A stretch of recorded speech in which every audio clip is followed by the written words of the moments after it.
Climbing gives you the ability to slow things down in a way that isn't very common today. Climbing can go from something that's real communal and everybody getting together and kind of seeing friends to going to really remote places and finding new things, kind of in that classic adventure style. Sport climbing came from Europe. It's generally no traditional gear, just bolts, so all you need is a set of quick draws.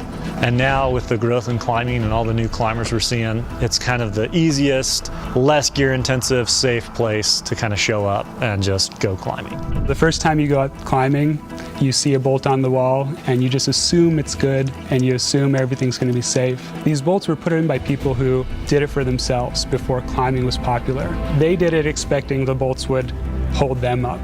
Many of them were placed in the 1960s when a lot of these routes were first climbed as aid climbs. And back then, the technology and kind of the understanding of that technology was pretty primitive. And so a lot of this hardware that was installed was what today we consider inadequate for the forces that are going to be seen in a climber fall or a situation like that.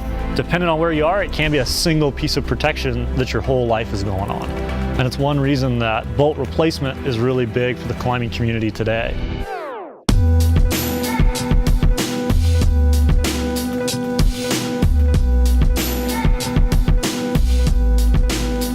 Most people who are putting up routes are pretty serious about it, and it's a long, hard work process. It's definitely not as fun as just going out and climbing routes all day.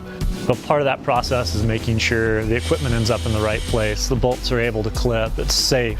I take pride in setting things up that are safe for other people, and I take pride in establishing routes that are safe and reasonable and kind of what they should be as the climbing community has dictated. Needs to be done. Somebody's got to do it, and I step up to the plate and help out and help get it done.